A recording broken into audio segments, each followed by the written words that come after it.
RCB is an emotion, and RCB have gone back-to-back. You're watching The Great Cricketer. You're watching The Asian Century. Come and see the naughty, naughty boys. Big cricket competition in India. We're allowed to say that. Come on, Rhinestone. You heard it from the horse's mouth. Fucking be ready to run, mate. I will give him a ring job right now. Pez and Higgins from the Great Cricketer. Is the world ending, Pezza? I want to know if the world is ending because RCB is an emotion and their emotion right now is consistency. And if anything is more topsy-turvy in this world than RCB being the most stable and consistent franchise in world cricket right now, I am extraordinarily confused. I'm excited by it. But hey, by the way, TJC will be returning back tomorrow. Plenty more happening in the world of cricket. We've got an interview with Mitchell Santner ahead of the England and New Zealand Test series. Phil Walker from Wisden is also on the show. A special interview coming on Wednesday as well. So please do hit subscribe and join us for the rest of this week as regular cricket returns or old-style cricket or Civil War reenactment cricket returns. Anyway, who cares about that? RCB have won. They've only gone and done it again. Indeed, he goes. Yeah, and apologies for, I think, another 9 months of off-season programming of cricket coming up with Mitch Santner's and all the Civil War stuff we'll be doing. On to last night's result. Let me just say before we get into anything that might be regarded as sardonic, sarcastic, satirical, all of the SATs. This is a huge result, I think, for actual living, breathing, true fans of RCB, who have experienced nothing but tumult, tempestuousness, whirlwind extremes from this team. RCB is now inevitable. They're just a winning clinical machine. I'm going to explain why this is bad for the world later, but now's not the time for that. It's just a time for going, fans who actually care about this, congratulations, well done. You went through a lot of shit to get here. Mm-hmm. That must be good, okay? I feel nothing. That's something I'm seeing somebody about. But for people who care, this is good, okay? That from off the top. The third team to go back to back in the IPL. The bowlers basically get it done. I think less is spoken about so far with this is that it's Rajat Patidar's world. Yeah. We're just living in it. Especially his hair. A lot of people could live in that because it's so voluptuous, voluminous. Yeah. And I thought AB de Villiers summed it up best. Always does. With the winning comments. The comments at the victory, which was, Virat Kohli, you biscuit. Now, what did we learn out of this? Win qualify, win tournament, sure. GT's a Death Star. They don't get the dub. Good. But 17 years of pain for RCB and now just an avalanche of triumph. You know what I mean? Darkest hour before the dawn kind of stuff. Great adventure. And there's another phrase. It's it doesn't rain. I can't remember how it finishes. And then just a great timeline for RCB as well. Back-to-back men's and women's in the last 2 years. Yeah. So, script. I don't know. It's the place to be, and also they're going to build a new airport. They're going to build a new ground, hopefully near the airport. But so it's all coming up. That was Freudian slip for me. Please build a new airport. I mean, the airport's quite nice. It's just nice. It's a proximity thing. It's just in Chennai. Wow. Anyway, let's have a look at the scores from this game, from the IPL final 2026. I don't know if it's ironic, Alanis Morissette styles, but just given it was such a high scoring season, and this is one of the lowest scoring games of the tournament. 155 was not enough for RCB, who got it done with 12 balls to spare, 5 wickets left. As you said before, they're the third team to win back-to-back. CSK did it in 2010 and 11. MI did it in 2019 and 2020. Rajat Patidar, he said, we dedicate this trophy to our fans, actually not fans, family members who passed away in the tragedy last year. Of course, all those people, the 11 that passed away last year in tragic circumstances are very much front of mind for the RCB family. Only MS Dhoni and Rohit Sharma have retained the IPL as captain, and now, of course, Rajat Patidar, who was not retained by RCB in 2021. He was then so confident of never playing in the IPL that he organised his wedding in May of 2022.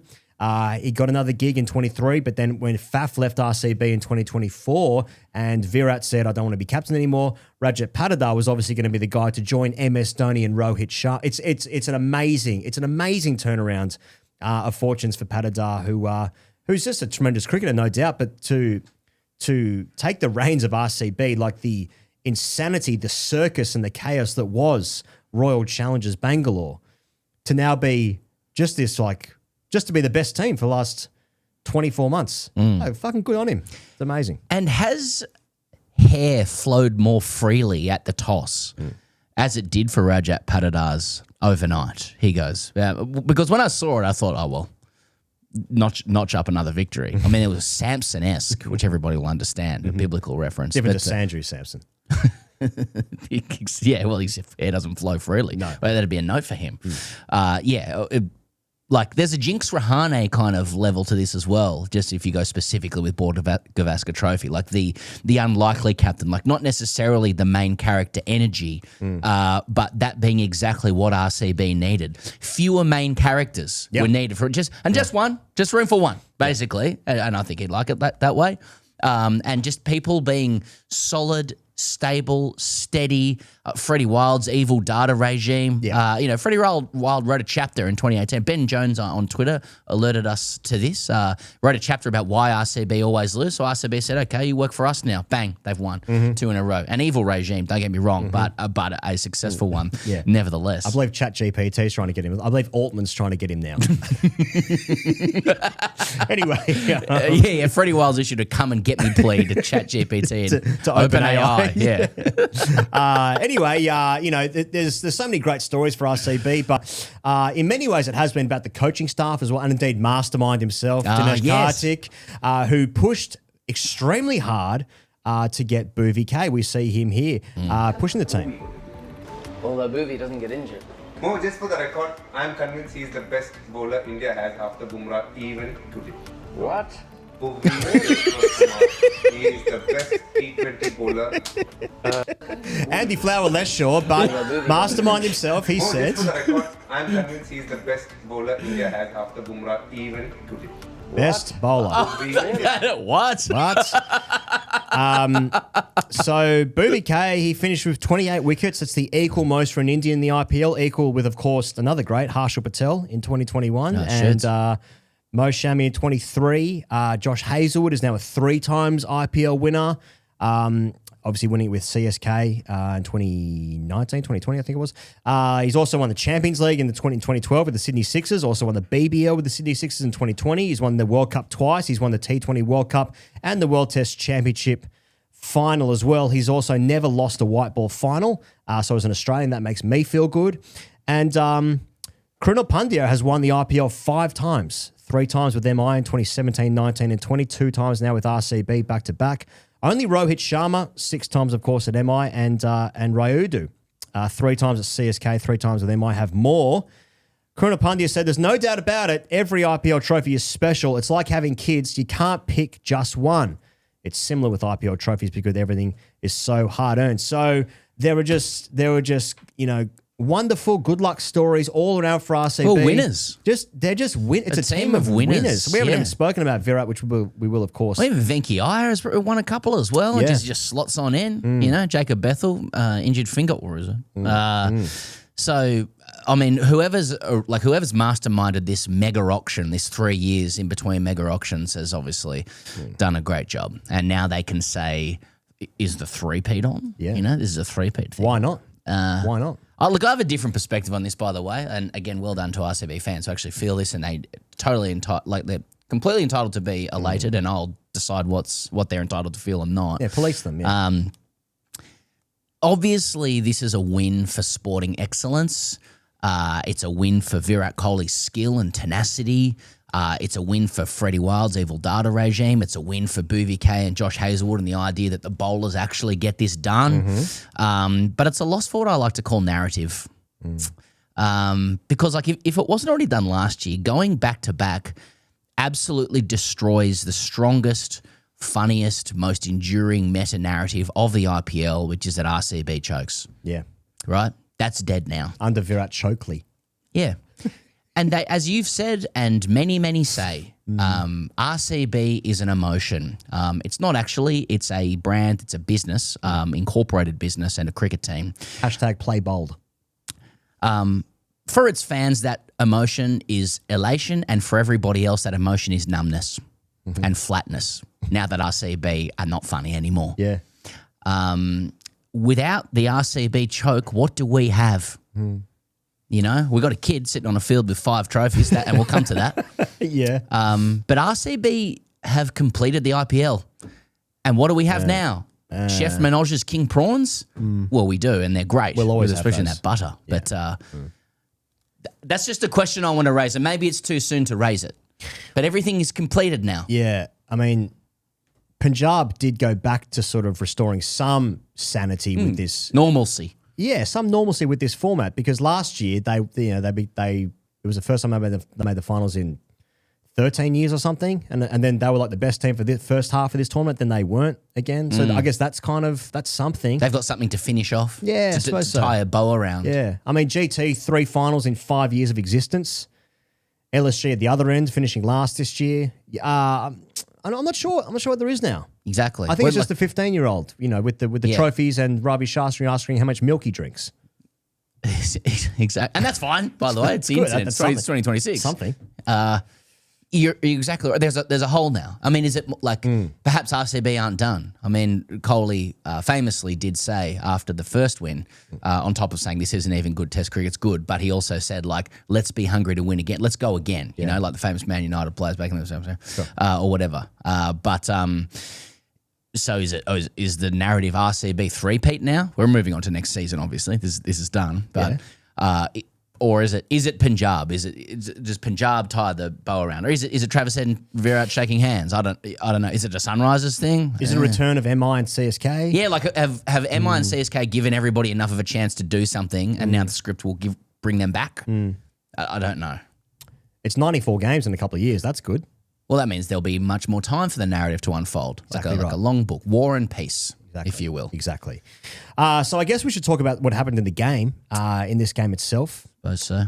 So GT obviously batted first 155. So GT, first team in history to have 2 players with more than 700 runs in the same season. Only 4 times this season have Shub McGill and Sai Sudarsan been out in the power play. 3 of those times have been against RCB. I feel like in many ways, because of this game, this game matched up so well for RCB because Rabada obviously gets the purple cap. Kohli scored 88 runs against Rabada alone this season. That's the most by any batter against any bowler in any IPL matchup history. And so like those 3 players, so GT, they had 4 bowlers in the top 10 wicket takers. They had number 2 and 3 in the run scoring list, over 700 runs. And it was but outside of the 3 main contributors, the purple cap owner, the captain, and Sai Sudarsan, who was the orange cap winner last year, just wasn't enough support around them in this game. Quite clearly, at least the first or second best team in the tournament. But in this game against Bhuvi K, Jacob Duffy, I suppose, to a lesser extent, and certainly Hazelwood, and also Rasic as well, who was amazing. There was there just wasn't enough support for GT in the game. Yeah, I mean, haven't we learned that even though it's completely contrary to mathematics, or at least the way we've been taught cricket, that you're meant to be suspicious if you have too many players scoring too many runs or taking too many wickets in a T20 side. Definitely. Exactly. Like if you have too many stars at the extreme ends of the tables, you're like, well, something's gone awry here. There's I smell a rat, Like GT were like too many guys hogging all the runs. We need to. This is socialism. Yeah. T20 cricket is communism. There's only room for 1 star or 2. Yeah. Because that means nobody else. You're not sharing things around enough. We're not splitting. The means of production. Of labor. Do you know what I mean? You are describing communism. Well, that's how T20 cricket. And again, look at Freddie Wild. Just look into it. Honestly, just look into that. Well, not too much, but emails. Yeah, exactly. Hillary Clinton. So. Does it not also teach us that even if Rabada takes all the wickets and Sai Sudarsan and Shub McGill score all the runs, matchups beat individual scores over a season? If somebody has the wood on you with the bat or the ball, it doesn't really matter what you've done against other hapless teams to that point. If they've got the wood on you, that's probably going to be the mitigating factor or produce a higher likelihood of something taking place. So our RCB essentially dominated GT all season, right? So yeah, and then so it proved. And then I guess it was a strange scenario. Anyway, this game being played at Ahmedabad. I mean, I saw Kohli made some comments. He said, I always say that we don't have 7 home games. We probably have 14. Everywhere we go, we have fans cheering for us and getting behind the team. GT may have been the home side tonight, but it felt like 90% of the crowd were RCB supporters. Of course, the strange scenario being that RCB beat GT in the 1v2 playoff to get automatic lock into the final. GT then qualified by beating Rajasthan, who beat Sunrisers in the other game. And so what happens is they play this game at GT's home ground. Yeah, of course. At Modi Stadium, of course. It all makes complete sense, yeah. RCB get all the rights and the entitlements of finishing, the senior most team, beating GT, straight as, a saloon passage through to the final where they meet the team that's taken the long route at that team's home ground. That's right. Yeah. And also, you do have Sonny Gavaskar here. I think we've got this. So a bit of background is GT actually arrived in Ahmedabad a little late because of adverse conditions on whatever flight they were taking from Malanpur, I think, and stranded by weather and landed at late, like 10:45 the night before. Didn't get to their hotel till midnight. So Sonny sort of quite rationally said, just postpone the final, just be a little. To be a little fair, I think. I think he went on to say, make no mistake, players I've got the quote here, so you see what he actually said. Make no mistake, players require rest. You didn't know when your flight was taking off, so there was anxiousness. It means you're mentally also off, apart from the physical toll. Just sort of reserve day in place, considering what happened. I thought they could have pushed the final to tomorrow, just to be a little fair to the Gujarat Titans team. So Sonny was calling for just a postponement because the flight didn't take off on time, and it just makes you anxious. Now, I agree with that. My flight's not on time. The whole thing, all bets are off, mentally speaking. Now, I remember Sonny saying that during the T20 World Cup where South Africa had several flight delays where they were trying to get to the World Cup final where India were already set up. But I remember him saying that. So he is consistent at least in that regard. Can we bring those quotes up from Sonny when South Africa to? No, I think we'll drop them in. We'll drop them in post. When we find them, we'll drop them in. Yeah. Yeah, we'll just drop them in. Yeah. Just delay the game. Yeah, exactly. I think that's right. Anyway, once again, like Bhuvi K, it's an incredible season, 28 wickets. I think his economy was in the 7s this season. Rabada finishes with 1 more wicket, so he gets the purple cap. But astonishing season for Bhuvaneshwar Kumar. Hazelwood, in some regards, just had like a steady season, like no sort of like extreme highs or whatever. He bowled some tough overs in this game, ended up like 2 for 30 something. But he was expensive his last over, but the damage was done. From Hoff from the old bush. Picks up Shubman. That's a huge wicket on the old mixed soil deck where they were just getting it. If you want a white ball bowler, just getting it into the deck. Did you say a white boy bowler? A white boy bowler. Oh. Yep. If you want a white boy, Josh Hazelwood, easy guy. Yeah. You think Hoff into the mixed soil, see you later. Is that what you're saying? See you later. On deck 6, I believe it was at Modi Stadium, which is something I did not need to know about, but that's the case. We're talking about the game? Washington Sundar batted nicely, I suppose. Yeah, sure. The impact player rule basically fucked him out of a career for a couple of years, but it's nice to see him score a 50 in this game. Yeah, I agree. I've always been a fan of Washy. Good stuff. All-rounders dead in the IPL, essentially, but nice to see Washy get a game. Yeah. Just on Hoff, and obviously he gets Shubman and Packham Shubers, but are you allowed to talk about Josh Hazelwood without mentioning that he bowls a hard length? Has a harder length ever been bowled than that which Josh Hazelwood bowls? I mean, right. is it possible? I'm unsure. It is a hard length, isn't it? Yeah. Oh, yeah. Like legally speaking, you have to say that. Right. And it takes a good little snare as well. I think you get rid of Holder, who's a bit of a damage. But I did also note that. Virat is right. Even though it was being played at Gujarat's home ground, the RCB, the cheers for RCB were far more intense, far more shrill. And I'm sure I can recognise that MC's voice anywhere that I go, having been there. Yeah. It's like he's like a spirit demon to me or something like that. In a great way. Yeah, but the way that RCB comes out, they've got that for the home ground. I mean, they do travel, the RCB fans, obviously, or just live in Gujarat. Well, speaking of a guy that was up for it, has a guy ever been more up for this game than Virat Kohli? Maybe the guy who chants RCB into the stereo. But maybe that is Virat Kohli. He gave he gave one of his Kohli send-offs to Shubman where he just runs past him, screams very close to their direction. There was also this weird moment where Kohli was on his way to win the game and Shubman Gill takes a catch diving forward at mid-off and and then it's sort of revealed that the ball's like touching the ground. It's one of those ones where it's like it's between his fingers, and then part of the ball is touching the ground between Shubman's fingers. But he catches it, and then as he's on the way down, the ball might be coming out of his fingers, might not. Then the ground's there, so it's touched the ground. There was also a very similar one in GT's batting innings where Patidar wasn't happy with that either. So it's one of those ones. But Virat asked Shubman. He did, like, he was walking, and he asked for Shubman's, which I think was 4D chess. I think Virat was always going to the video. He just wanted to know from Shubman, are you claiming that? I just want to know if you're claiming it.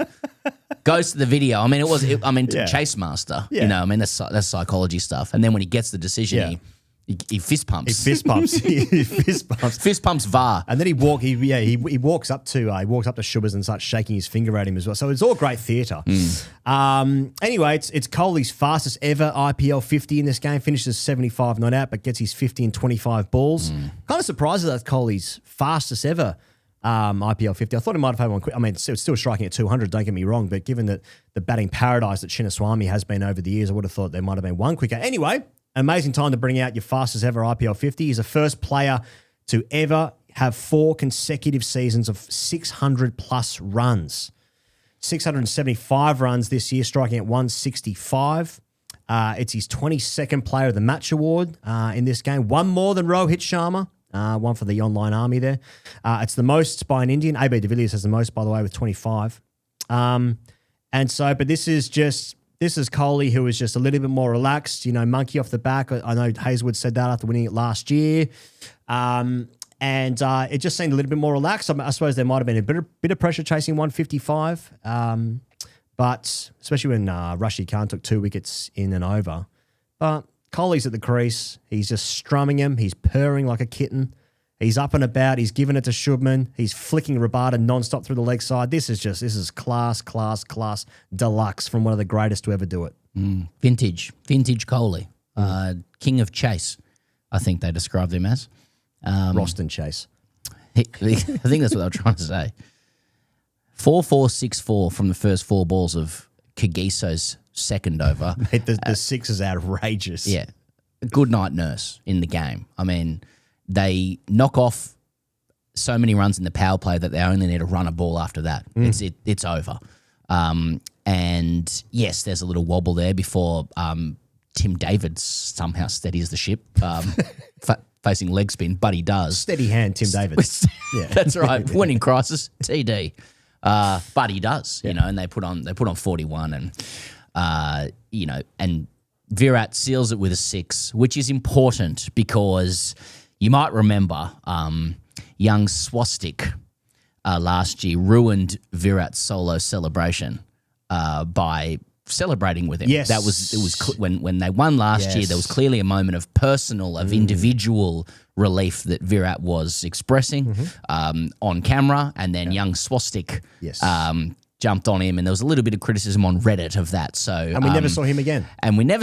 Apparently they're friends and they fed each other cake, etc. That's an allegation. And Kohli had to do it again to seal it with a 6 to get his time by himself. Now you watch Jitesh Sharma; he runs the other way. I don't want that Reddit crap. I don't want that Reddit smoke.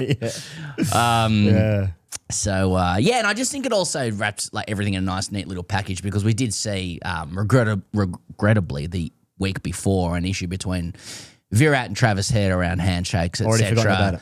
And it was posited that if Virat plays good cricket after that, then he'll be justified in, neglecting or rejecting Travis Head's hand. And I think it does go to show that the maxim remains true, that if you are a better cricketer than someone, you're a better person than them. Yeah. And Virat has scored runs in the qualifier and in the final, so all's well that ends well, vis-a-vis rejecting the handshake of someone who's dared sledge you back when you're one of the great sledgers of all time. Well, Travis Head has won RCB back-to-back titles then. He's fired up Virat Kohli. He's won them the game. Exactly. So, yeah. Incredible. Simple. Yeah, that's Simple. like... Yeah. Sealed with a 6, sealed with a kiss. Anything else on Virat? Nah. I will say one thing. You mentioned before some fucking Equinox shit about, 675 plus run season or something, which is that's a wonderful thing. It's just words. But he's just in he's just in that peak area of his career and his life where he breaks the record every single game. And people, statisticians and people who are trying to give commentators things to say must be like, what? Like, they must have to actually try and siphon them in between, like, you know, like for the remaining games that Virat Kohli has. We don't even know how many he's got. He looks that fit. He could just keep going at this level. So it's just every single game is like, and here's, you know, he also travelled the long way round here down Mahatma Gandhi Road to get to MG Road to get to Chinnaswamy. And when he does that, that's when he actually strikes at 175. You know, like that's on a Wednesday. On a Wednesday after he's eaten with Shashi Tharoor, Dr. Tharoor. Now, if you want more of this kind of stuff, please do join us for the final lock-in of the season. Please do. With join everybody else. With Dream 11, join everybody else. It's the 3:30 p.m. IST, 8 p.m. Melbourne time here in Australia. If you want to join us there. But also, this show is brought to you by NordVPN. If you're missing out on your favourite show because it's not available in your region, or if you're trying to keep your Virat Kohli time private, well, let me introduce you to NordVPN. You can grab your exclusive NordVPN deal by going to nordvpn.com/TGC to get a huge discount off your NordVPN plan plus 4 additional months on top. It's completely risk-free with Nord's 30-day money-back guarantee. You can keep your security and your info encrypted, and it also gives you threat protection, and it is risk-free with Nord's 30-day money-back guarantee. nordvpn.com/TGC. As much as this season is ultimately about RCB, because sport, if nothing else, is about who wins. These players, they play for legacy and championships and titles. Interesting theory. And they also play for cash. Now, I will forever remember this season of IPL for Suryavanshi. The story of RCB and the arc has been a hilarious one. 18 years, sucking dick. 2 years back-to-back, great stuff. But this season, this season is about a 15-year-old that has fucking changed cricket. He's changed cricket, though.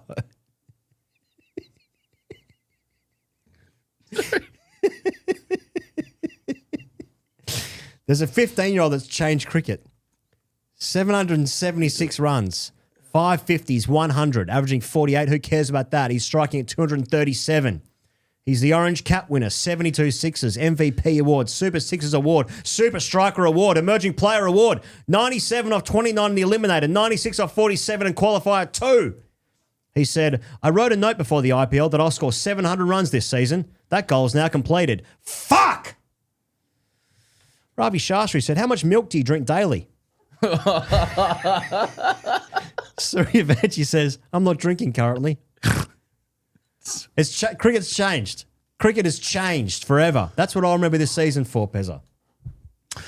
He sat on the field with his 5 awards at the end. Yeah. Including a Tata Sierra SUV that he's too young to drive by 3 years. And like at a time when IPL haters, and that's haters with a Z, by the way, right. You know, they watch closely for things like declining viewership, right, etc. Like, here is a living symbol of Indian promise, of Indian excellence. These numbers, these feats are what the world feared. But even when he's not on your team, you have to gaze in wonderment about what this is and what the hell it's going to be.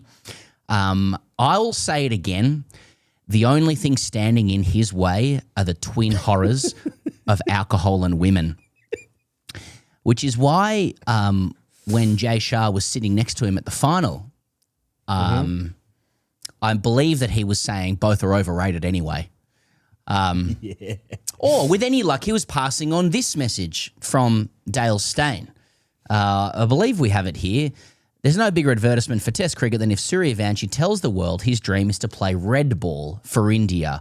Our hopes sit with you, young sir. Now, I just cross my fingers that that's what Jay Shah was saying to Vaibhav Suryavanshi. You know what I mean? Just come out and declare for Test cricket, Vaibhav. I do not think so. Yeah. Well, it's all over. Yeah, sure is. It's all over. In more ways than one. Any lasting memories of the IPL 2026? Yeah. Fewer viewers, sure, but more sixes. Unrelated for me. More sixes. Yeah. I mean, the kid wins the prizes. Virat wins the tournament. It's Patada's world. We're living in it. Bowlers get it done. People like sixes. And there'll be more of it soon. Well, TGC will be back tomorrow for more of this, except talking about the format that Suryavanshi will one day save by declaring his love for red ball cricket. Goodbye.